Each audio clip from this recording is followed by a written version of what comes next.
గంజాయి స్మగ్లింగ్ చేయడం కోసం 3 వాహనాల్లో కొండాపూర్ దగ్గర గంజాయిని విక్రయిస్తారనేసి తెలిసి ఎస్ఐ చంద్రమోహన్ ఈ ఈ ముఠా మీద దాడి చేసి 3 వెహికల్స్, తర్వాత ఒక 6.5 లక్షల వాల్యూ అయిన గంజాయి, కొన్ని ఫోన్లు, 40,000 క్యాష్ స్వాధీనం చేసుకోవడం జరిగింది.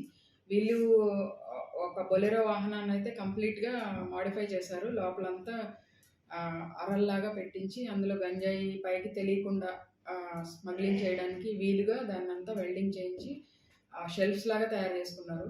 సో ఈ 3 వెహికల్స్ తర్వాత గంజాయిని సీజ్ చేసి రూరల్ సిఐ శ్రీనివాస్, తర్వాత డిఎస్పి గంగారెడ్డి గారి ఆధ్వర్యంలో ఈ కేసుని డిటెక్ట్ చేయడం జరిగింది. ఈ కేసుని చాలా చక్కగా చేసిన ఈ టీం అంతటిని కూడా నేను అభినందిస్తూ ఉన్నాను. ఈ నిందితులు మహారాష్ట్ర, తర్వాత ఒరిస్సా, మన తెలంగాణ వాళ్ళు కూడా 6 ఉన్నారు. సంగారెడ్డి, నారాయణ్ ఖేడ్ అండ్ ఆదిలాబాద్ డిస్ట్రిక్ట్స్కి సంబంధించిన వాళ్ళు.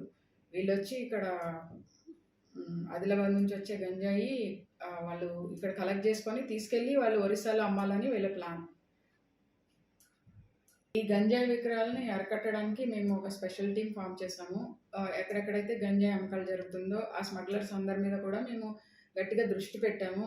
వాళ్ళు ఇట్లాంటి యువతని పాడు చేసే ఈ కార్యక్రమాలకి పాల్పడుతూ ఉంటే వాళ్ళ మీద చాలా కఠినమైన చర్యలు తీసుకోవడం జరుగుతుంది, కేసులు పెట్టడం జరుగుతుంది, వాళ్ళని ఎన్డీపీఎస్ యాక్ట్ ప్రకారం రిమాండ్ చేయడం జరుగుతుంది.